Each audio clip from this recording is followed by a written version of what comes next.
नमस्कार दोस्तों, आपका स्वागत है एक बार फिर से आपके अपने YouTube channel grow with Mukesh में। दोस्तों, आज हम बात करेंगे आलस्य की या प्रोक्रेस्टिनेशन, जो हमारी काम टालने की आदत है उसके बारे में। जो हमारी काम टालने की आदत होती है वो हमें हमारे लक्ष्य से कहीं पीछे कर देती है और जो सपने हमने अपने लिए देखे रहते हैं वो हम प्राप्त नहीं कर पाते हैं।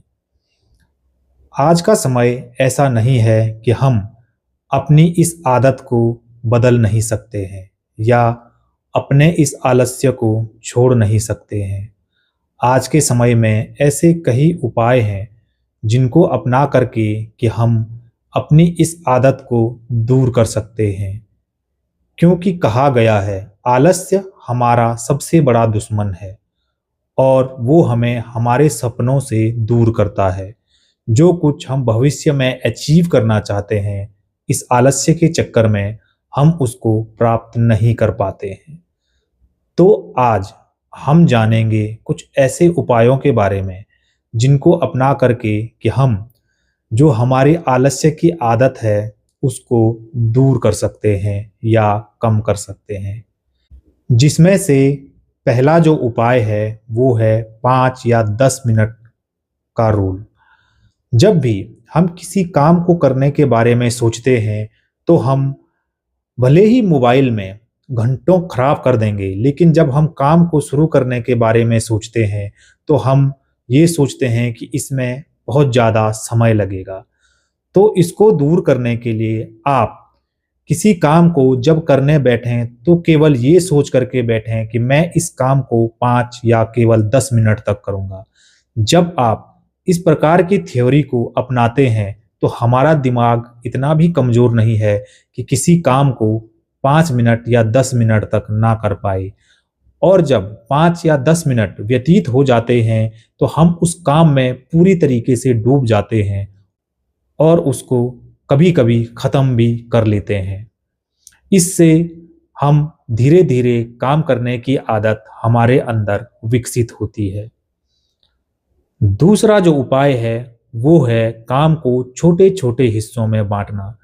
जब भी हम किसी कार्य को करने के बारे में सोचते हैं तो हमें वो काफ़ी बड़ा लगता है और हम उसको जटिल समझ करके छोड़ देते हैं। तो इस समस्या का उपाय ये है कि हम उस कार्य को छोटे-छोटे हिस्सों में तोड़ दें और उसके प्रत्येक हिस्से के लिए अपने कार्य करने की एक अलग रणनीति बनाएं।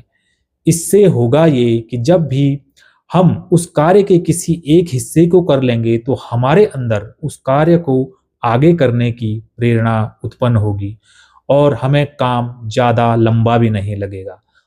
उदाहरण के लिए, यदि आपको किसी विषय पर रिपोर्ट तैयार करनी है तो आप पूरी रिपोर्ट को खत्म करने के बारे में ना सोचें।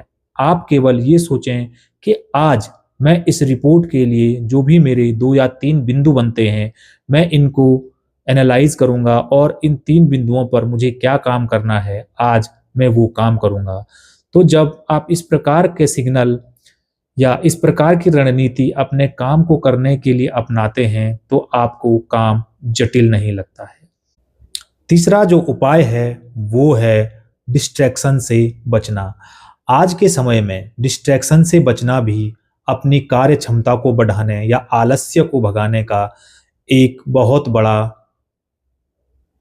चैलेंज हमारे लिए बन चुका है। क्योंकि जब भी हम किसी कार्य को करने बैठते हैं तो अचानक से हमारे फ़ोन की नोटिफिकेशन बेल बजती है और हम फ़ोन को उठा लेते हैं और उसके बाद हमारा कब उसमें 1 से 1.5 घंटा या 2 घंटा बर्बाद हो जाता है, हमें पता ही नहीं चलता। और जब समय बीत जाता है तो हम उसके बाद केवल पछताते ही रह जाते हैं और हमारे पास पछतावा करने के अलावा कुछ भी नहीं बचता है। तो इसका तरीका ये है कि आप जब भी कोई काम को करने बैठें तो पहले तो ये देख लें कि जो आपके आसपास का वातावरण है उसको कार्य करने लायक बनाएं। मतलब कि वहाँ पर कोई भी ऐसी चीज़ें ना रखें जिससे कि आपको डिस्ट्रैक्शन हो। और साफ सफाई का विशेष ध्यान रखें। आप जो काम कर रहे हों उस काम को करने के अलावा आपकी टेबल पर कोई और काम न हो। इससे होगा ये कि आप जो काम कर रहे हैं उस पर आप पूरी तरीके से फोकस कर पाएंगे और आप देखेंगे कि आपकी कार्य क्षमता इससे धीरे धीरे बढ़ेगी और जो आपके कार्य को निपुणता से करने की शक्ति है वो भी उसमें भी इजाफा होगा। तो दोस्तों ये थे कुछ उपाय जिनको अपना करके आप और हम जो हमारा आलस्य है उससे बच सकते हैं।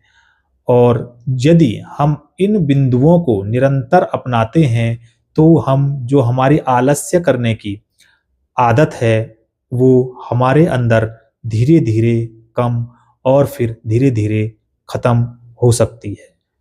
तो आपको ये वीडियो कैसा लगा हमें ज़रूर बताएं और हाँ, ऐसी ही अन्य वीडियोस पाने के लिए कृपया हमारे चैनल ग्रो विद मुकेश को सब्सक्राइब करना ना भूलें।